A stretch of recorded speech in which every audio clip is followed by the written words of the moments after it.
Hello दोस्तों, बैरिज्म academy YouTube channel में आपका फिर से बहुत बहुत स्वागत है। दोस्तों, आज के इस वीडियो में हम जीके के मोस्ट इंपॉर्टेंट क्वेश्चंस को सॉल्व करने वाले हैं, जो कि आपके यूपी टेट, सुपर टेट, साथ ही साथ आपके यूपी पीईटी एग्जाम के लिए मोस्ट इंपॉर्टेंट है। दोस्तों, इस वीडियो में मैंने सारे क्वेश्चन सेलेक्टेड लिए हैं, जो कि आपके सिलेबस पर बेस्ड होंगे, साथ ही साथ आपके प्रीवियस ईयर क्वेश्चन पर बेस्ड होंगे। तो वीडियो को ध्यान से देखिएगा और वीडियो के लास्ट में मुझे जरूर बताएगा कि आज के इस वीडियो में आपके कितने क्वेश्चन सही हुए। तो बिना देरी करते हुए चलिए शुरू करते हैं सबसे पहले क्वेश्चन से। सबसे पहला क्वेश्चन है, हिमालय का बरद पुत्र किसे कहा जाता है? ऑप्शन आपके सामने है चीन, option B Bharat, option C Nepal या फिर ऑप्शन डी तिब्बत। इसका सही आंसर हो जाएगा ऑप्शन सी नेपाल। दोस्तों, याद रखिएगा कि नेपाल को हिमालय का बरद पुत्र कहा जाता है। अगर आपसे पूछा जाता है कि हिमालय की सबसे ऊंची चोटी जो कि माउंट एवरेस्ट है, ये कहाँ पर है, तो याद रखिएगा नेपाल में है। और अगर आपसे पूछा जाता है कि जो हिमालय है, हिमालय का जो सबसे ऊंची चोटी है माउंट एवरेस्ट, इसको नेपाल में क्या कहा जाता है, तो याद रखिएगा सागर माथा कहा जाता है। अगला क्वेश्चन, किस अंग में सर्वाधिक पुनरुद्भवन की क्षमता होती है? ऑप्शन आपके सामने हृदय, ऑप्शन बी जंघा मांसपेशी, ऑप्शन सी यकृत या फिर ऑप्शन डी तंत्रिका कोशिका। इसका सही आंसर हो जाएगा ऑप्शन सी यकृत। दोस्तों, याद रखिएगा कि यकृत में सर्वाधिक पुनरुद्भवन की क्षमता होती है। अब ये क्या होता है, तो दोस्तों याद रखिएगा कि इस अंग में क्या होता है कि अगर कोशिका नष्ट हो जाती है तो ये कोशिका जल्दी से अपने आप ऑटोमेटिकली बन जाती है। इसे ही कहा जाता है पुनरुद्भवन। यानी कि अगर मान लीजिए कि यकृत की कोई कोशिका, बहुत सारी कोशिकाएं नष्ट हो गई है, तो सबसे जल्दी जल्दी यहाँ की कोशिकाएं ऑटोमेटिकली बन जाती है और इसी को पुनरुद्भवन कहा जाता है। और अगर आपसे पूछा जाता है कि किस अंग में सबसे कम पुनरुद्भवन की क्षमता होती है, तो याद रखिएगा तंत्रिका कोशिका में होती है। अगला क्वेश्चन, जैव रासायनिक प्रयोगशाला किसे कहा जाता है? ऑप्शन आपके सामने हृदय, ऑप्शन बी आमाशय, ऑप्शन सी यकृत या फिर ऑप्शन डी अग्न्याशय। इसका सही आंसर हो जाएगा ऑप्शन सी यकृत। दोस्तों, याद रखिएगा कि यकृत को ही जैव रासायनिक प्रयोगशाला भी कहा जाता है। अगर आपसे पूछा जाता है कि यूरिया का निर्माण मानव शरीर के किस अंग में होता है, तो यकृत में होता है। और अगर आपसे पूछा जाता है कि पित्त रस का निर्माण कहाँ होता है, तो यकृत में होता है। अगला क्वेश्चन, किस जीव में 8 हृदय होते हैं? ऑप्शन आपके सामने टिड्ढा, ऑप्शन बी केचुआ, ऑप्शन सी मछली या फिर ऑप्शन डी तिलचट्टा। इसका सही आंसर हो जाएगा ऑप्शन बी केचुआ। दोस्तों, याद रखिएगा कि केचुआ में 8 हृदय पाए जाते हैं, या फिर कह सकते हैं कि 4 जोड़ी हृदय पाए जाते हैं। अगर आपसे पूछा जाता है कि किस जीव के हृदय में 13 कोष्ठ होते हैं, तो याद रखिएगा कि तिलचट्टा के हृदय में 13 कोष्ठ होते हैं। अगला क्वेश्चन, किस नदी को केरल की जीवन रेखा कहा जाता है? ऑप्शन आपके सामने कावेरी नदी, ऑप्शन बी कृष्णा नदी, ऑप्शन सी पेरियार नदी या फिर ऑप्शन डी गोदावरी नदी। इसका सही आंसर हो जाएगा ऑप्शन सी पेरियार नदी। दोस्तों, याद रखिएगा कि पेरियार नदी को केरल की जीवन रेखा कहा जाता है। अगर आपसे पूछा जाता है कि दक्षिण गंगा किस नदी को कहा जाता है, तो याद रखिएगा कि गोदावरी नदी को कहा जाता है। और अगर आपसे पूछा जाता है कि दक्षिण भारत की गंगा किसे कहा जाता है, तो याद रखिएगा कावेरी नदी को कहा जाता है। अगला क्वेश्चन, मानव कंकाल झील किसे कहा जाता है? ऑप्शन आपके सामने है बैकाल झील, ऑप्शन बी रूपकुंड झील, ऑप्शन सी बूलर झील या फिर ऑप्शन डी सुरसरो। इसका सही आंसर हो जाएगा ऑप्शन बी रूपकुंड झील। दोस्तों, याद रखिएगा कि रूपकुंड झील को ही मानव कंकाल झील या फिर कह सकते हैं कि रहस्यमयी झील कहते हैं। ये क्वेश्चन कई बार एग्जाम में पूछा गया है। और ये कहाँ पर स्थित है, तो याद रखिएगा उत्तराखंड में स्थित है। और इसमें बहुत अधिक मात्रा में कंकाल तंत्र पाए गए हैं और इसका रहस्य क्या है आज तक पता नहीं चला है, इसलिए। नेक्स्ट क्वेश्चन है, किस अवरक को रूबी कहा जाता है? ऑप्शन आपके सामने सफेद अवरक, ऑप्शन बी काला अवरक, ऑप्शन सी पीला अवरक या फिर ऑप्शन डी गुलाबी अवरक।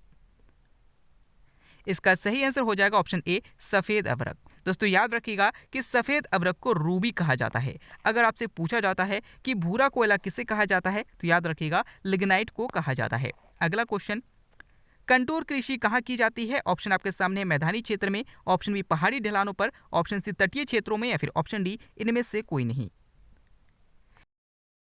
ऑप्शन बी पहाड़ी ढलानों पर। दोस्तों, याद रखिएगा कि जो पहाड़ी ढलान होते हैं उन पर सीढ़ीदार खेती की जाती है और इसे कंटूर कृषि कहा जाता है।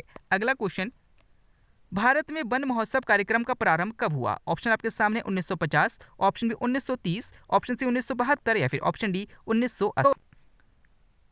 इसका सही आंसर हो जाएगा ऑप्शन ए 1950। दोस्तों याद रखिएगा कि भारत में वन महोत्सव कार्यक्रम का प्रारंभ जो है वो 1950 में हुआ था। अगर आपसे पूछा जाता है कि भारत में वन महोत्सव प्रारंभ करने का श्रेय किसको जाता है, तो याद रखिएगा के एम मुंशी को जाता है। और अगर आपसे पूछा जाता है कि वन महोत्सव कब मनाया जाता है, तो याद रखिएगा 1 से 7 जुलाई तक मनाया जाता है। अगला क्वेश्चन, हरा सोना क्रांति का संबंध किससे है? ऑप्शन आपके सामने है चाय उत्पादन, ऑप्शन बी कपास उत्पादन, ऑप्शन सी बांस उत्पादन या फिर ऑप्शन डी मसाला उत्पादन। इसका सही आंसर हो जाएगा ऑप्शन सी बांस उत्पादन। दोस्तों याद रखिएगा कि बांस उत्पादन का जो संबंध है वो हरा सोना क्रांति से है। अगर आपसे पूछा जाता है कि सिल्वर क्रांति का संबंध किससे है, तो कपास उत्पादन से है। और अगर आपसे पूछा जाता है कि बादामी क्रांति का संबंध किससे है, तो याद रखिएगा मसाला उत्पादन से है। अगला क्वेश्चन, संसार की सबसे गहरी झील कौन सी है? ऑप्शन आपके सामने बैकाल झील, ऑप्शन बी टीटीकाका झील, ऑप्शन सी सुपीरियर झील या फिर ऑप्शन डी कैस्पियन सागर। इसका सही आंसर हो जाएगा ऑप्शन ए बैकाल झील। दोस्तों याद रखिएगा कि जो बैकाल झील है ये संसार की सबसे गहरी झील है। और अगर आपसे पूछा जाता है कि सबसे पुरानी झील कौन सी है, तब भी आपका आंसर हो जाएगा बैकाल झील है। अगर आपसे पूछा जाता है कि विश्व की सबसे ऊंची झील कौन सी है, तो याद रखिएगा टीटीकाका झील है। और अगर आपसे पूछा जाता है कि विश्व की सबसे मीठे पानी वाली झील कौन सी है, तो सुपीरियर झील है। अगला क्वेश्चन, नेक्स्ट क्वेश्चन है, भारत भवन कहाँ स्थित है? ऑप्शन आपके सामने Bhopal, option B Rourkela, option C Lucknow या फिर ऑप्शन डी नई दिल्ली। इसका सही आंसर हो जाएगा ऑप्शन ए भोपाल। दोस्तों याद रखिएगा कि जो भारत भवन है ये भोपाल में स्थित है। अगला क्वेश्चन, गोल्डन गर्ल किसे कहा जाता है? ऑप्शन आपके सामने है PT Usha, option B Hima Das, option C Mitali राज या फिर ऑप्शन डी सानिया मिर्जा। इसका सही आंसर हो जाएगा ऑप्शन ए पीटी उषा। दोस्तों याद रखिएगा कि पीटी उषा को गोल्डन गर्ल कहा जाता है। और अगर आपसे पूछा जाता है कि ढींग एक्सप्रेस किसे कहा जाता है, तो हिमा दास को कहा जाता है। अगला क्वेश्चन, कौन सा वेद गद और पद दोनों में रचित है? ऑप्शन आपके सामने है Rigveda, option B Yajurveda, option C Samaveda या फिर ऑप्शन डी अथर्ववेद। इसका सही आंसर हो जाएगा ऑप्शन बी यजुर्वेद। दोस्तों याद रखिएगा कि जो यजुर्वेद है ये गद और पद दोनों में रचित है। अगर आपसे पूछा जाता है कि विश्व का सबसे प्राचीन वेद कौन सा है, तो ऋग्वेद है। अगर आपसे पूछा जाता है कि किस वेद में संगीत का वर्णन है, तो याद रखिएगा सामवेद में है। अगला क्वेश्चन, आधुनिक युग के ऋषि किन्हें कहा जाता है? ऑप्शन आपके सामने है वाल्मीकि, ऑप्शन बी सुमित्रा नंदन पंत, ऑप्शन सी तुलसीदास या फिर ऑप्शन डी स्वामी विवेकानंद।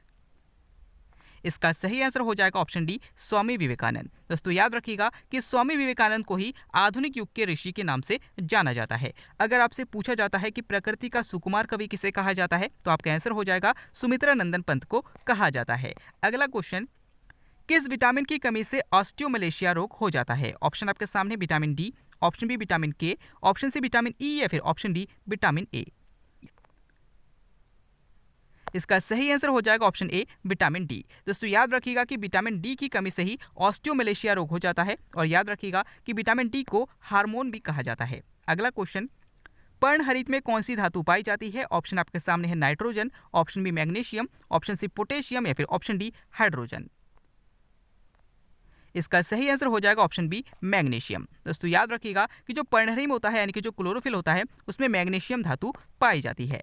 अगला क्वेश्चन, डॉक्टर भीमराव अंबेडकर ने किस मूल अधिकार को संविधान की आत्मा कहा है? ऑप्शन आपके सामने है समानता का अधिकार, ऑप्शन बी स्वतंत्रता का अधिकार, ऑप्शन सी संस्कृति और शिक्षा का अधिकार या फिर ऑप्शन डी संवैधानिक उपचारों का अधिकार। इसका सही आंसर हो जाएगा ऑप्शन डी संवैधानिक उपचारों का अधिकार। दोस्तों याद रखिएगा कि अगर आपसे पूछते हैं कि डॉक्टर भीमराव अंबेडकर ने किस मूल अधिकार को संविधान की आत्मा कहा है, तो संवैधानिक उपचारों का अधिकार यानी कि अनुच्छेद 32 को कहा है। लेकिन अगर आपसे डॉक्टर भीमराव अंबेडकर नहीं दिया जाता और सिंपली आपसे पूछा जाता है कि भारतीय संविधान की आत्मा किसे कहा जाता है, तो आपका आंसर हो जाएगा प्रस्तावना को कहा जाता है। अगला क्वेश्चन, संविधान सभा की पहली बैठक कब हुई थी? ऑप्शन आपके सामने 1 दिसंबर 1946, ऑप्शन बी 9 दिसंबर 1946, ऑप्शन सी 11 दिसंबर 1946 या फिर ऑप्शन डी 13 दिसंबर 1946। इसका सही आंसर हो जाएगा ऑप्शन बी 9 दिसंबर 1946। दोस्तों याद रखिएगा कि संविधान सभा की पहली बैठक 9 दिसंबर 1946 को हुई थी और इसकी अध्यक्षता डॉक्टर सच्चिदानंद सिन्हा के द्वारा की गई थी। अगला क्वेश्चन, भारत के प्रथम गैर कांग्रेसी प्रधानमंत्री कौन थे? ऑप्शन आपके सामने है Narendra Modi, option B Inder Kumar Gujral, option C H D Deve Gowda या फिर ऑप्शन डी मोरारजी देसाई। इसका सही आंसर हो जाएगा ऑप्शन डी, मोरारजी देसाई। दोस्तों याद रखिएगा कि भारत के प्रथम गैर कांग्रेसी प्रधानमंत्री जो थे वो मोरारजी देसाई थे। और अगर आपसे पूछा जाता है कि सबसे अधिक उम्र के प्रधानमंत्री कौन रहे हैं, तो याद रखिएगा मोरारजी देसाई रहे हैं। अगला क्वेश्चन, मानव शरीर की सबसे छोटी मांसपेशी कौन सी है? ऑप्शन आपके सामने है, stapedius, option B femur, option C sartorius या फिर ऑप्शन डी इनेमल। दोस्तों इस क्वेश्चन के आंसर आपको हमें कमेंट के द्वारा बताना है। इस क्वेश्चन को मैंने कल के वीडियो में करा दिया था, तो अगर आपने कल का वीडियो ध्यान से देखा होगा और समझा होगा तो आप इसका आंसर जरूर कर पाएंगे। आज का वीडियो आपको कैसा लगा, साथ ही साथ आज के वीडियो में आपके कितने क्वेश्चन सही हुए, कमेंट करके जरूर बताइएगा। हम फिर से लौटेंगे एक नया इंटरेस्टिंग वीडियो लेकर, तब तक के लिए देखते रहिए, सीखते रहिए।